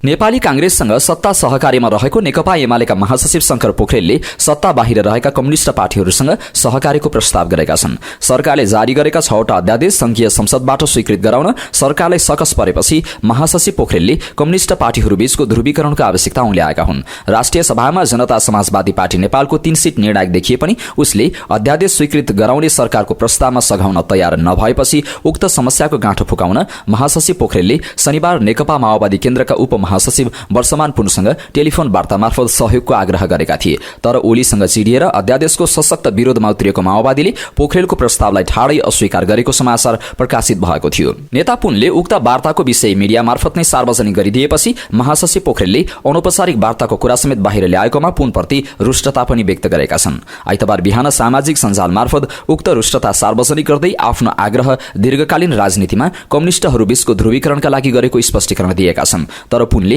उक्त कुरा नबुझी अनौपचारिक कुरालाई बाहिर ल्याएको उनको आरोप छ। उनले वर्षमानलाई फोन गरेकै कारणले बलियो राष्ट्रिय शक्ति निर्माणको आवश्यकता र औचित्य खण्डित भएको माओवादीका नेता कार्यकर्ताको प्रसारबाजी बचपनापन भएको बताए। जहाँसम्म राजनीतिक ध्रुवीकरणका सन्दर्भमा त्यसप्रति नेकपा एमालेको नीति स्पष्ट छ। विगतमा नेताका टाउका जोडिएर गरिएको पार्टी एकता असफल भयो, अब पुनः त्यही काम गर्नु उचित हुँदैन। कार्यकर्ताका मन जोडेर बलियो कम्युनिस्ट आन्दोलनको निर्माण अबको बाटो हो। वर्षमानजीलाई फोन गर्नुको अन्तर्य त्यसका लागि वातावरण तयार गर्नु पनि त हुन सक्दछ, महासचिव पोखरेलले फेसबुक मार्फत भनेका छन्। यसका अतिरिक्त पोखरेलले यसअघि आफूले दिएका अभिव्यक्तिमा द्विदलीय प्रतिस्पर्धाको अभिव्यक्तिबाट पनि पछि हटेको स्पष्ट छनक दिएका छन्। उनले साना कम्युनिस्ट दलहरूलाई समेट्ने आशय व्यक्त गरेका छन्। यसबारे स्पष्ट गर्दै भनेका छन्, जहाँसम्म राजनीतिक स्थायित्वका लागि बलिया दलहरूको निर्माण गर्नुपर्दछ भन्ने विचारको उद्देश्य साना राजनीतिक दलहरूलाई संवैधानिक र कानूनी रूपमा निषेध गर्नु होइन र त्यसो गरिने पनि छैन। बलियो राष्ट्रिय शक्तिको निर्माण राजनीतिक ध्रुवीकरणको बाटोबाट हासिल गरिने विषय हो। अहिलेको हङ पार्लियामेन्ट भित्रको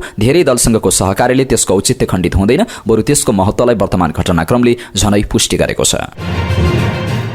मातृभूमि जागरण अभियानका प्रस्तावक डाक्टर भीम रावले 2084 को चुनाव अघि सशक्त दल गठन गर्ने घोषणा गरेका छन्। एमालेबाट कारबाहीमा परेका रावलले हाल मातृभूमि जागरण अभियान मार्फत कसरी अघि बढ्ने भन्ने विषयमा देशव्यापी छलफल गरिरहेको बताए। तर आफूले गठन गर्ने दलको नाम मातृभूमि भने नरहने उनले बताए। शनिबार मातृभूमि जागरण अभियानको धनगढीमा सम्पन्न कैलाली कञ्चनपुरको जागरण भेलालाई सम्बोधन गर्दै रावलले गलत प्रवृत्तिका विरुद्ध आवाज उठाउँदा एमालेले कारबाही गरेको बताए। एमालेमा ओली प्रवृत्ति हावी भएको र गलत भयो भन्दा पार्टीबाट निष्कासन गर्ने प्रवृत्तिका कारण एमाले छोड्नेको लड्को लागेको पनि उनको दाबी छ। एमाले अध्यक्ष केपी ओलीले वाम गठबन्धनका नाममा सरकार चलाउने र जनतालाई झुक्याउने खेल मात्रै खेलेको रावलको आरोप छ।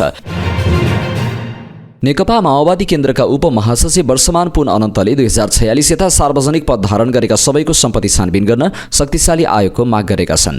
पुनले सबै पूर्व प्रधानमन्त्री, मन्त्री, न्यायाधीश, उच्च प्रशासक, सुरक्षा निकायका उच्च पदस्थ अधिकारी लगायत सबैको सम्पत्ति छानबिन गर्ने गरी आयोग गठन गर्न माग गरेका हुन्। लडाकु शिविरमा भएको भनिएको अनियमितता र सेरा दरबार प्रकरण छानबिन गर्न सरकारसँग माग गरेका उनले प्रधानमन्त्री केपी ओलीमाथि प्रश्न उठेका गिरीबन्धु टी स्टेट, एती, ओम्नी, स्विस बैंक र कम्बोडियामा लगानी प्रकरण बारे पनि छानबिन हुनुपर्ने बताए। पाल्पाको रैनादेवी छहरा गाउँपालिकाको तेस्रो पार्टी अधिवेशनको आइतबार उद्घाटन गर्दै पुनले यस्तो धारणा राखेका हुन्।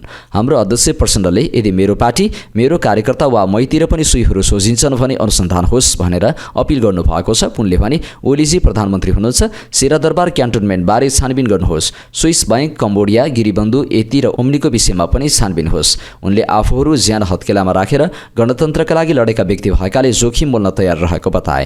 हामी आफ्नाबारे केही उड्छन् भने आफै शुद्धिकरण गर्न तयार छौँ, तपाईँहरू तयार हो कि होइन, उनले प्रश्न गरे। पूर्व अर्थमन्त्री पुनले विकासको ठूलो बाधकको रूपमा रहेको भ्रष्टाचार, राज्यदोहन र अनियमितता रोक्न कदम चालेका कारण बिचौलिया र स्वार्थ समूहले रातारात सरकार ढालेको दावी गरेका छन्। पूर्व राजा ज्ञानेन्द्र शाह पोखरा आएका छन्। उनी आइतबार दिउँसो पोखरा आएका हुन्। उनलाई पोखरा विमानस्थलमा बाजागाजासहित भव्य स्वागत गरिएको थियो। उनी करिब 2 हप्ता पोखरामै रहनेछन्। जनमत पार्टीका अध्यक्ष डाक्टर चन्द्रकान्त राउतले तत्कालीन प्रधानमन्त्री मन्त्री बन्नका लागि आफूहरू राजनीतिमा नलागेको बताएका छन्। आइतबार नेपाल समाजवादी पार्टी नयाँ शक्तिको प्रथम राष्ट्रिय महाधिवेशनमा बोल्दै उनले पार्टी खोलेको केही समयमै नतिजा खोल्नु गलत रहेको बताए। उनले नागरिकले तत्काल नतिजा खोज्ने गरेको भए पनि त्यसका लागि पर्याप्त राख्नुपर्ने बताए। आफू तत्काल प्रधानमन्त्री बन्न, मन्त्रीका लागि विचार स्थापित गरेर देशलाई निकास दिन राजनीतिमा आएको उनले जिकिर गरे। हामी तुरुन्तै प्रधानमन्त्री बन्न, मन्त्री बन्नका लागि आएको होइन, हामीले विचार स्थापित गरेर देशलाई निकास दिन आएका हौँ, त्यसमा समय लाग्छ, त्यो यत्तिकै रातारात हुने कुरा होइन। उनले अध्यक्ष राउतले पुराना राजनीतिक दलहरूबाट सिकेर नयाँ पार्टी अगाडि बढ्नुपर्ने बताए। पुराना राजनीतिक दलहरू पनि रातारात नआएको बताएका छन्। जनमत पार्टीका अध्यक्ष डाक्टर सीके राउतले संविधान कार्यान्वयन नगरेर किन संशोधन चाहियो भन्दै प्रश्न गरेका छन्। काठमाडौँमा आयोजित संविधान कार्यान्वयनको 1 दशक र संवैधानिक सुधारको आवश्यकता विषयक संवाद कार्यक्रममा उनले उक्त प्रश्न गरेका हुन्। संविधान बनेको 9 वर्षसम्म 60-70 वटा कानुन बनाउन नसकिएको भन्दै उनले पहिला संविधान कार्यान्वयन गर्नुपर्ने बताए। राउतले 2 दलीय पार्टीको वकालत गर्नु गलत मानसिकता रहेको बताए। एमाले महासचिव शङ्कर पोखरेललाई किन 2 दलीय पार्टी सिस्टम चाहियो भन्दै उनले भनेका छन्। नागरिक उन्मुक्ति पार्टीका संरक्षक रेशमलाल चौधरीले 2 मुलुकमा 2 दलीय व्यवस्था सुरु गरेर एकात्मक शासन व्यवस्था सुरुवात गर्ने प्रयास भइरहेको टिप्पणी गरेका छन्। आइतबार नेपाल समाजवादी पार्टी नयाँ शक्तिको प्रथम महाधिवेशनलाई सम्बोधन गर्दै संरक्षक चौधरीले यस्तो बताएका हुन्। उनले मुलुकमा एकात्मक शासन व्यवस्था लागू गर्ने प्रपञ्च रचिएको उल्लेख गर्दै उक्त जालो च्यात्न जरुरी रहेको बताए। उनले अमेरिका र भारत 2 दल भएर मात्र विकसित नभएको उल्लेख गर्दै यस्तो व्यवस्था स्वीकार्य नहुने बताए। नयाँ शक्तिहरू लोकतन्त्रको गहना भएको उनको भनाइ छ। उनले भने तपाईँ हामीले नेपाल जोगाउने, नेपाल बताउने, नेपालभित्रै हलो जोत्ने र साँच्चीकै सुन्दर नेपाल परिकल्पना गर्नुपर्दछ। धेरै भयो क्या, आजभोलि त 2 दलीय मात्र भन्छन्। 2 दलीय भन्नेलाई इतिहास के हो थाहै छैन। हामी त जान्छौँ अमेरिकामा 2 दल मात्रै छन् त भारतमा 2 दल मात्रै छन्। हामी त लोकतन्त्रका सुन्दर गहना हौँ। यिनीहरूले बोल्नै दिँदैनन्। अहिले हामी बोल्न जान्नेलाई हटाएर 2 दल मात्रै भन्दैछन्। साँच्चीकै एकात्मक शासन व्यवस्थाको सुरुवात गर्ने प्रयत्न हुँदैछ। यो जालो च्यात्नुपर्छ। उनले नयाँ शक्तिहरू मिलेर सुन्दर नेपाल बनाउने परिकल्पना गरी अगाडि बढ्न जरुरी रहेको बताएका छन्। राष्ट्रिय स्वतन्त्र पार्टीका प्रमुख सचेतक सन्तोष परियारले राजनीतिक दलहरू गम्भीर नहुँदा कानुन निर्माण हुन नसकेको बताएका छन्। आइतबार काठमाडौँमा आयोजित एक कार्यक्रमलाई सम्बोधन गर्दै उनले यस्तो बताएका हुन्। राजनीतिक पार्टीका कारणले कानुन निर्माण नभएको दावी गर्दै उनले अहिले संसदले कानुन निर्माण गर्न नसकेको कुरा सत्य रहेको बताए। उनले अहिलेसम्म पनि आधारभूत संविधान कार्यान्वयन गर्ने मूल कानुन बनाउन नसक्नु दुःखको विषय भएको बताएका छन्। संविधान कार्यान्वयन नगर्ने अनि प्रणालीलाई दोष दिएर उम्कने काम गर्न नहुने उनले बताए। उनले संविधानको कार्यान्वयन नगरी पुनरावलोकनको लागि कुरा नआउने बताएका छन्। संसदमा सहभागी राजनीतिक दलहरूसँगको सहमतिबाट विधायन सम्बन्धमा व्यवस्था गर्न बनेको विधेयक अघि बढाउन सभामुख देवराज घिमिरेले आग्रह गरेका छन्। आइतबार सिंहदरबारमा बसेको प्रमुख सचेतकहरूसँगको बैठकमा सभामुख घिमिरेले विधायन सम्बन्धमा व्यवस्था गर्न बनेको विधेयक सहमतिका साथ अगाडि बढाउन प्रमुख सचेतकहरूसँग आग्रह गरेका हुन्। बैठकपछि सञ्चारकर्मीहरूसँग कुरा गर्दै नेकपा एमालेका प्रमुख सचेतक महेश बर्तौलाले बैठकमा विधायनसँग सम्बन्धित विधेयक विषयमा केही विषयहरू बाँकी रहेकाले अगाडि कसरी बढाउने भन्ने बारेमा छलफल भएको बताए। उनले समितिले सर्वसहमतिबाट पारित गरी संसदमा लगेको र त्यसलाई अझ सुदृढ बनाउन सरकारले केही हेरफेर गरेको विषयलाई समेत लिएर बैठक बसेको बताए। मन्त्री परिषदको कार्य सम्पादन नियमावली मार्फत सम्बन्धित सबै कामहरू, निर्देशिकासँग सम्बन्धित विषयहरू मन्त्री परिषदमा जाने र मन्त्री स्तरबाट गर्नुपर्ने निर्णयहरू पनि मन्त्री परिषदले गर्नुपर्ने व्यवस्था रहँदा काममा ढिलाइ हुने भएकाले मन्त्रालयले कतिपय आफ्ना कामहरू सम्बन्धित मन्त्री र मन्त्रालयबाट टुङ्ग्याउनु पर्ने विषयहरू राखेर परिमार्जन गरेको र त्यही अनुसार विधेयकमा समावेश गर्नुपर्ने कुरा राखेको बताएका छन्। ताप्लेजुङमा निर्माणाधीन पाथिभरा मुकुमलुङ केबलकार निर्माण सम्बन्धी विवाद समाधानको उद्देश्यले सरकार र आन्दोलनकारी बीच चलिरहेको वार्ता भाँडिएको छ।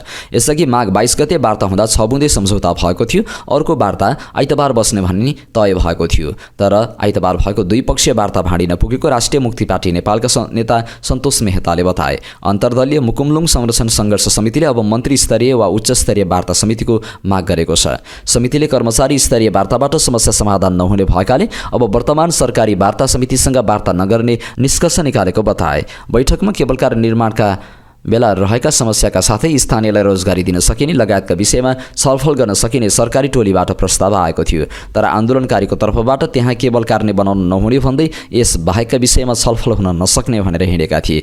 यससँगै अहिलेको सरकारी समिति भङ्ग भएको भन्दै मेहताले अब उच्चस्तरीय वार्ता समिति गठन नगरे भोलिदेखि अर्को चरणको आन्दोलन हुने बताएका छन्। पाथिभरामा निर्माणाधीन केबलकारको विपक्षमा रहेका आन्दोलनरत पक्षसँग आज सरकारले वार्ता गर्ने भएको छ। आज साँझ 6 बजे नेपाल सरकारका गृहमन्त्री रमेश लेखकले नो केबलकार समूहसँग वार्ता गर्ने तय भएको नेकपा एमालेका सांसद योगेश भट्टराईले जानकारी दिए। उनले सामाजिक सञ्जाल फेसबुकमा लेखेका छन्, उहाँहरूले माननीय गृहमन्त्रीज्यू समक्ष भेटेर आफ्ना कुरा राख्नु भएको र त्यसको समन्वयका लागि मलाई अनुरोध गर्नुभयो अनुरूप मैले गृहमन्त्रीज्यूलाई अनुरोध गरेको हुँ। माननीय गृहमन्त्रीज्यूले माघ 28 गते साँझ 6 बजे भेटघाटको समय दिनुभएको छ, जानकारी गराउँदछौँ।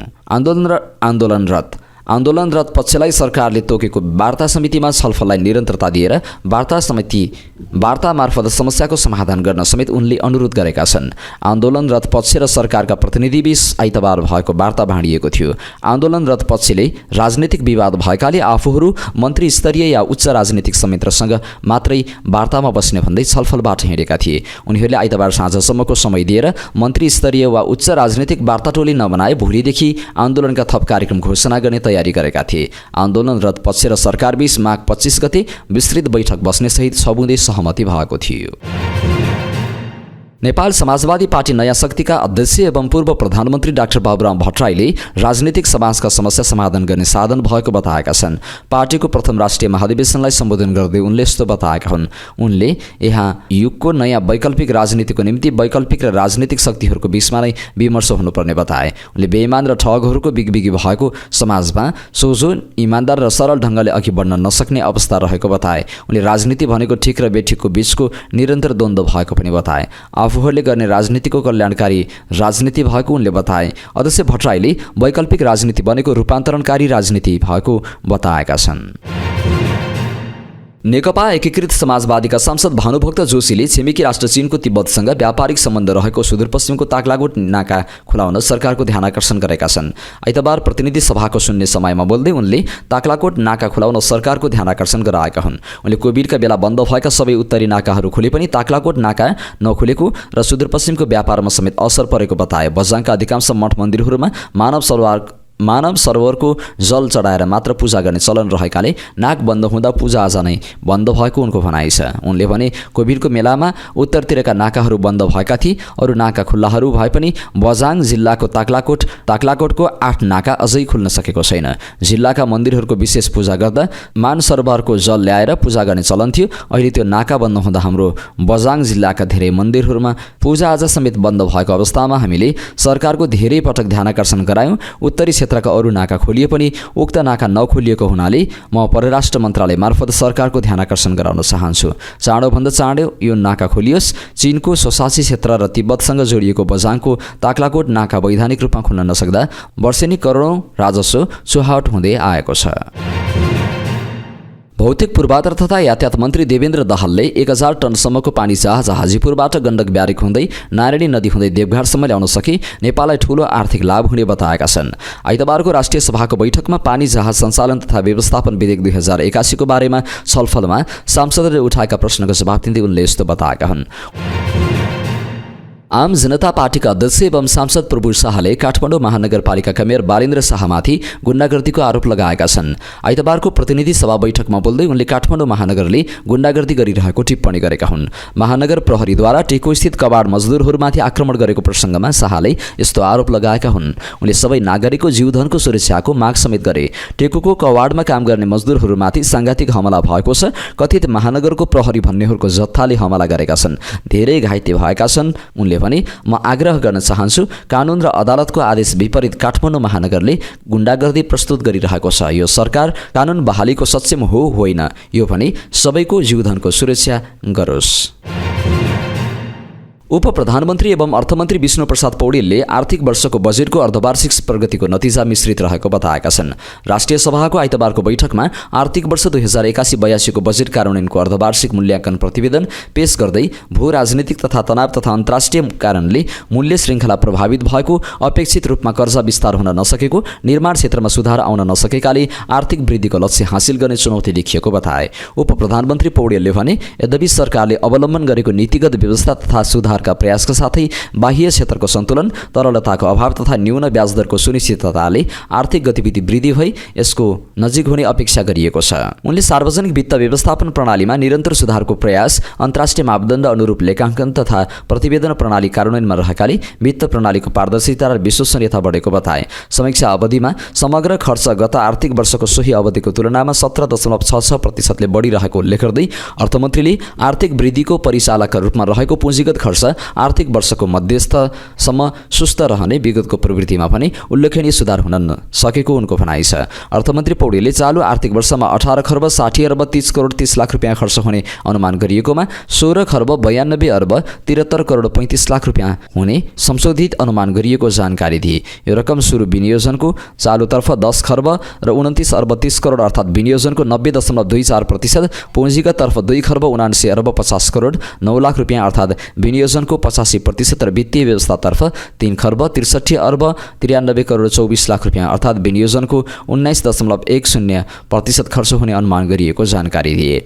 चालु वर्षको अन्त्यसम्ममा नेपाल सरकारको स्रोतबाट राजस्व र आन्तरिक ऋण 14 खर्ब 75 अर्ब 26 करोड 82 लाख, वैदेशिक अनुदानतर्फ 36 अर्ब 62 करोड 86 लाख र वैदेशिक ऋणतर्फ 1 खर्ब 80 अर्ब 83 करोड 67 लाख खर्च हुने संशोधित अनुमान छ।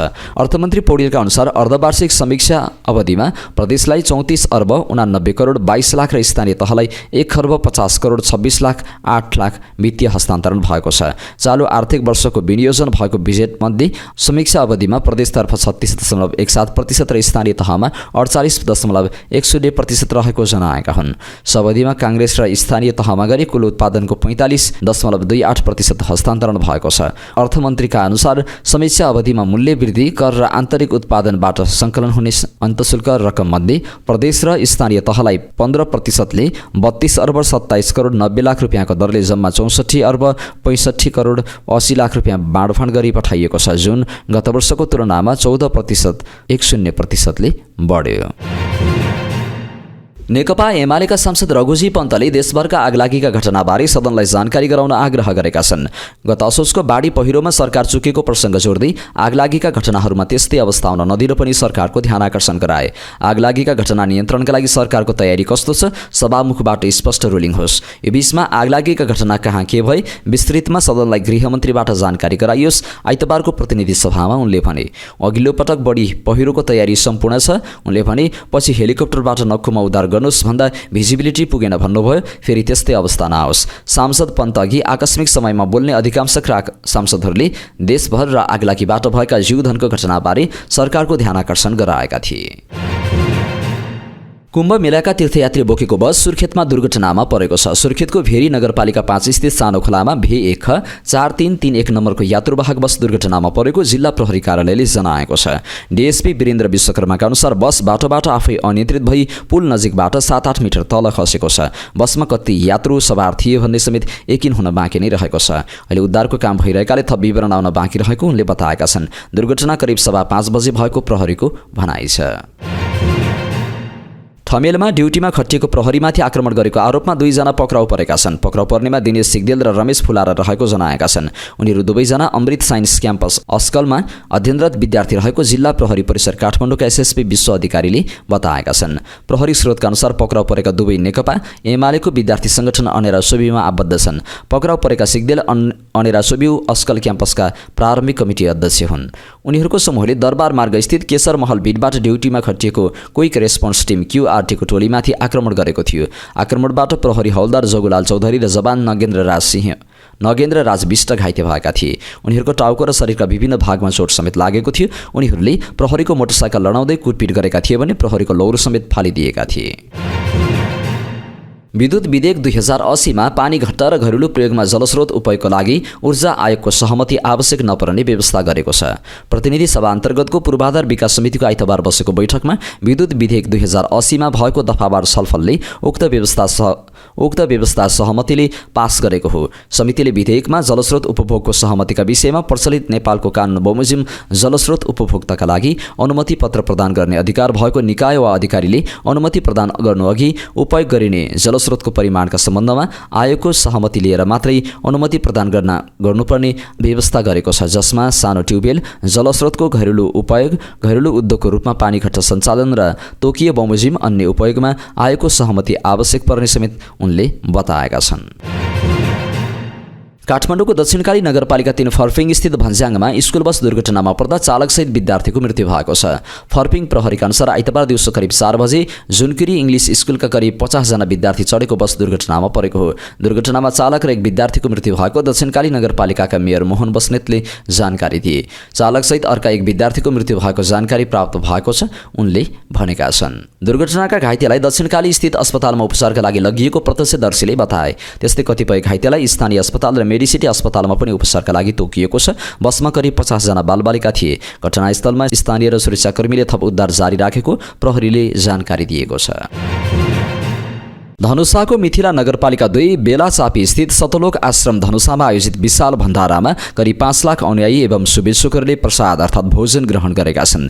3 दिनसम्म चलेको भण्डारामा 5 लाख बढी मानिसहरूले अवलोकन गरेको आयोजकको दाबी छ। जगतगुरु तत्त्वदर्शी सन्त रामपालजी महाराजजीका अनुयायीहरूको संस्था पूर्ण ब्रह्म कबीर उपासक समाजको आयोजनामा यही माघ 24 गतेदेखि 26 गते 3 दिनसम्म कबीरजीको 507औं निर्माण दिवस एवं 3 दिवसीय अखण्ड पाठ तथा विशाल भण्डारा आयोजना गरिएको थियो। समारोहमा दाइजो विरुद्धको अभियानका क्रममा 12 जोडीले सामूहिक विवाह गरेका थिए। समारोहमा नेपाल र भारतका अनुयायी एवं शुभेच्छुकहरू जम्मा भएका हुन्। समाजलाई दाइजो मुक्त बनाउने सन्त रामपालजी अभियान अन्तर्गत सतलोक आश्रममा 12 नवजोडीहरूको दाइजो रहित सामूहिक विवाह गराइएको हो। आश्रममा 3 दिवसीय अखण्ड पाठ तथा विशाल भण्डारा कार्यक्रमको दोस्रो दिन विभिन्न समाज सुधारका कार्यक्रमहरू भएका थिए। समाज सुधारक सन्त रामपालजीका अनुयायीहरूले हरेक वर्ष कबीर साहेब निर्वाण दिवस मनाउने गर्छन्। सो सिलसिलामा सन्त गरीबदासजी महाराजद्वारा रचित अमर ग्रन्थ साहेबको अखण्ड पाठ गरी दाइजो तथा आडम्बर मुक्त विवाह गर्ने चलन रहेको अनुयायी ओमराज ढकालले जानकारी दिए। उक्त सामूहिक विवाहमा कुनै प्रकारको सरसामान तथा नगद लेनदेन भएको छैन भने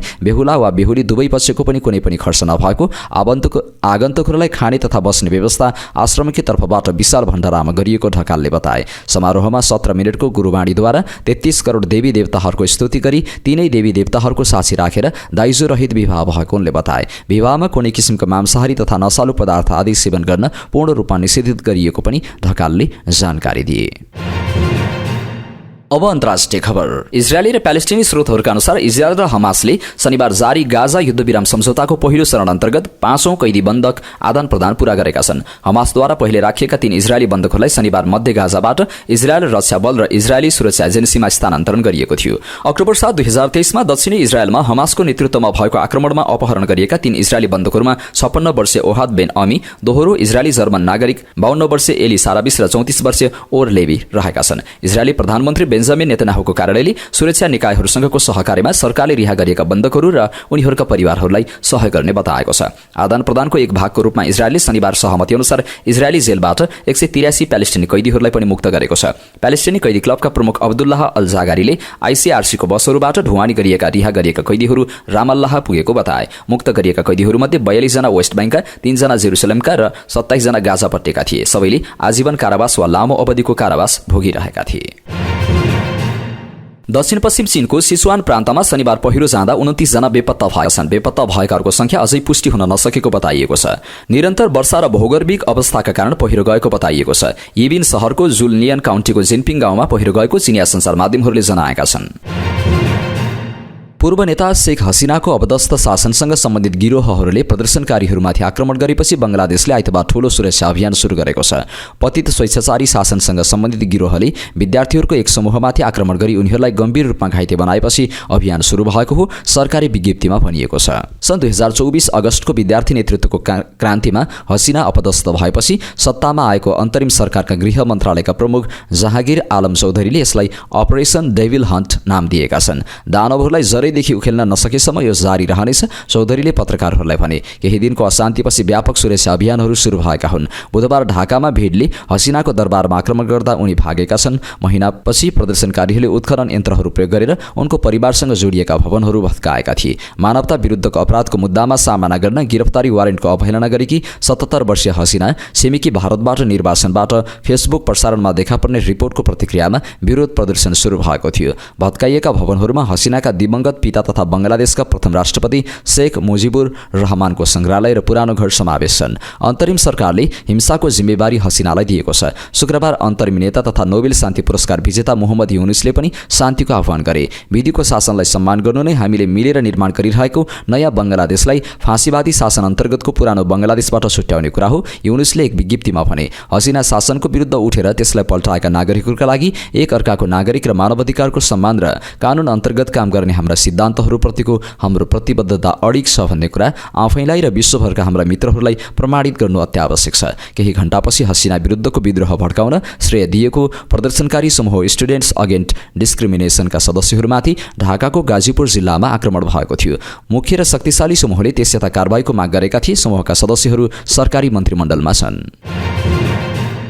गत महिना छिमेकी मुलुक पाकिस्तानबाट 18,000 भन्दा बढी अफगान शरणार्थी आफ्नो स्वदेश फर्किएका छन्। ती अवैध आप्रवासीहरूमध्ये करिब 1,000 इस्लामाबादबाट घर फर्काइएको रिपोर्टमा उल्लेख छ। सन् 2023 सेप्टेम्बर 15 देखि 8,25,600 भन्दा बढी अफगानी पाकिस्तान सरकारको गैरकानूनी विदेशी स्वदेश फिर्ता योजनाको कार्यान्वयनपछि फर्केका छन्। अफगानिस्तानको कामचलाउ सरकारले विदेशमा रहेका अफगानी आप्रवासीहरूलाई स्वदेश फर्कन र युद्धग्रस्त देशको पुनर्निर्माणमा योगदान दिन आग्रह गरिरहेको छ। अब पालो खेल खबरको। र इटहरी गोल्ड कप फुटबल प्रतियोगिता आगामी फागुन 3 गतेदेखि हुने आयोजक राष्ट्रिय जागृति क्लबले जानकारी गराएको छ। शनिबार पत्रकार सम्मेलनको आयोजना गर्दै क्लबले 15औं संस्करणको प्रतियोगिता आगामी फागुन 3 गतेदेखि 10 गतेसम्म हुने बताएको हो। खेलकुद आयोजक समितिका संयोजक अनुराधा थापाका अनुसार प्रतियोगितामा एक विदेशी पाहुना टिमसहित नेपालका 7 गरी 8वटा टिमको सहभागिता रहनेछ, जसमा भारतको पाहुना टिम UKFC सहित Machhindra football club Kathmandu, church boys United Kathmandu, Jhapa 11 football club, आयोजक राष्ट्रिय जागृति, NRT club Kathmandu, Sagarmatha youth club र धरान फुटबल क्लबको सहभागिता रहनेछ। प्रतियोगिताको उद्घाटन खेलमा आयोजक राष्ट्रिय जागृति क्लब र पाहुना टोली युनाइटेड कारसङ फुटबल क्लब UKFC बीच प्रतिस्पर्धा हुनेछ। आयोजकका अनुसार खेलको विजेता टिमले नगद 10 लाख रुपियाँ सहित ट्रफी, मेडल र प्रमाणपत्र हात पार्नेछ भने उपविजेता टिमले 5 लाख सहित ट्रफी, मेडल र प्रमाणपत्र प्राप्त गर्नेछ। विधागततर्फ सर्वोत्कृष्ट खेलाडीले 1 लाख, प्रत्येक खेलको म्यान अफ द म्याच हुने खेलाडीले 10,000, उत्कृष्ट गोलरक्षक, उत्कृष्ट डिफेन्डर, उत्कृष्ट मिडफिल्डर, उत्कृष्ट स्ट्राइकर, उत्कृष्ट प्रशिक्षकले जनही 20,000 प्राप्त गर्नेछन्। यसैगरी सर्वाधिक गोलकर्ता खेलाडीले नगद 25,000 प्राप्त गर्नेछन् भने राइजिङ प्लेयरले 1 थान LED टिभी प्राप्त गर्ने पत्रकार सम्मेलनमा जानकारी गराइयो।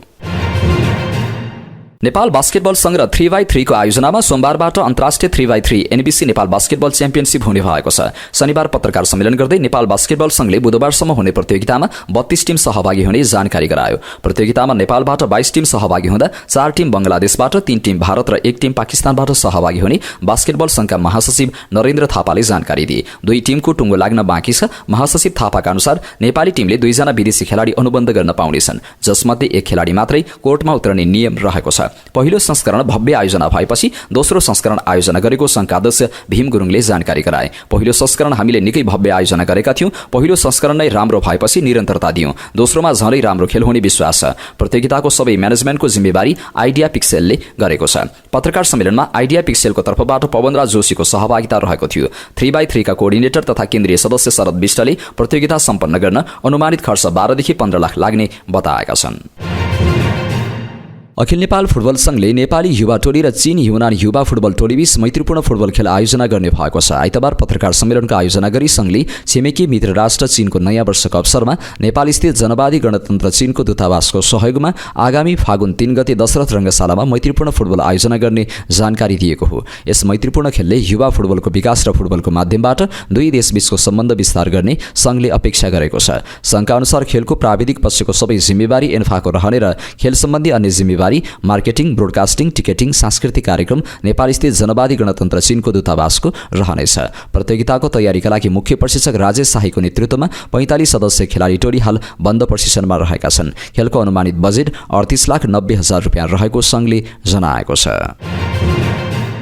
पोखरामा जारी 24औं आहारा पोखरा गोल्डकपमा 3 स्टार सेमिफाइनलमा प्रवेश गरेको छ। पोखरा रङ्गशालामा आइतबार भएको खेलमा टाई ब्रेकरमा 4-2 को गोल अन्तरले हराउँदै अन्तिम 4मा प्रवेश गरेको हो। अब 3 स्टारले थन्डरबोल्ट, नर्थ युनाइटेड र ब्ल्याक वुल्स एसपी बीच हुने अन्तिम क्वार्टर फाइनलको विजेतासँग खेल्नेछ।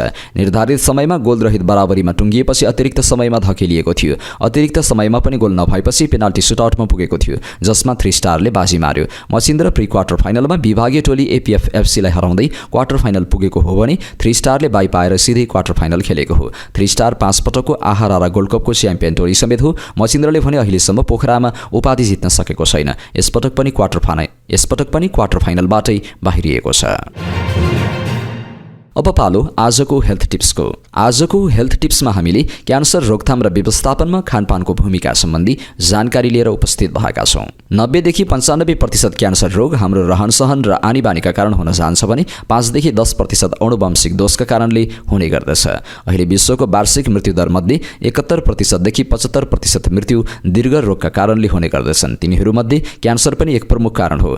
एउटा अनुसन्धानको तथ्याङ्कले पनि सन् 2025 सम्ममा विश्वभर 20 लाख नयाँ क्यान्सरका दीर्घरोगी देखिने आकलन गरेको छ। दीर्घरोगीको मृत्युदर कम विकसित देशमा अझ बढी हुने गरेको छ। क्यान्सर विश्वको दोस्रो प्रमुख रोग भए तापनि नेपालमा यसबाट हुने मृत्युदर 5औं स्थानमा छ। यो समुदाय स्तरमा स्वास्थ्यको एक प्रमुख समस्या मध्ये पर्दछ। अहिलेको आधुनिक रहनसहन र खानपिनका कारणले प्रत्येक 3 जना व्यक्तिमध्ये 1 जनालाई जीवनमा एकचोटि क्यान्सर देखिने प्रबल सम्भावना रहेको छ। हाम्रो शरीरमा कोषको विकासका क्रममा कहिलेकाहीँ अनावश्यक र द्रुत रूपमा कोषहरू गुणात्मक रूपमा बढ्दै जान सक्छन्। समय पुगेपछि नष्ट हुन नसकेर शरीरमै फैलन थाल्नु क्यान्सर हो। अन्त्यमा यिनै कोष ट्युमरको रूपमा विकास हुँदै जान्छ र सबै शरीरमा फैलिन्छ।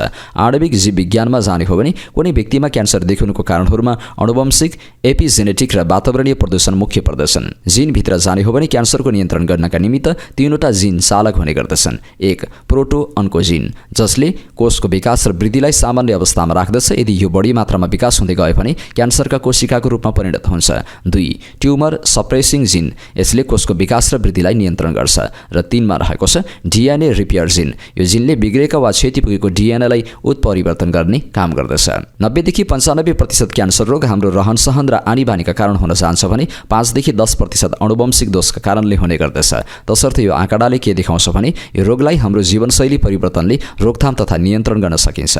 विभिन्न खोज तथा अनुसन्धानले पनि क्यान्सर रोगको 25 देखि 30% कारण धूम्रपान, 30 देखि 35% गलत खानपान, 15 देखि 20% संक्रमण, 10 देखि 20% मोटोपना, 4 देखि 6% मदिरापान र 10 देखि 15% अन्य कारण जस्तै वातावरणीय प्रदूषण र खराब विकिरण हुन् भन्ने देखाएको छ। यदि हामीले प्राथमिक लक्ष्य जस्तै ट्युमर बढ्दै जाने अवस्थालाई बुझेर त्यसलाई बेलैमा उपचार गरेमा वा उपचारका क्रममा देखिने खराब असरलाई न्यून गरेमा वा आफूभित्रको आत्मविश्वास र भरोसालाई कायम राखेमा क्यान्सरको जोखिम कम गर्न सक्छौँ। माध्यमिक लक्ष्य जस्तै रोग प्रतिरोधात्मक शक्तिलाई बढाएमा, ट्युमरलाई बढावा दिने कामहरू कम गरेमा, मेटास्टेसिस र ट्युमरको विकासलाई रोक्न सकेमा र खराब कोषहरू मर्ने प्रक्रियालाई प्रोत्साहन गर्न सकेमा क्यान्सरको रोकथाम गर्न सक्छौँ। खानपान र क्यान्सर।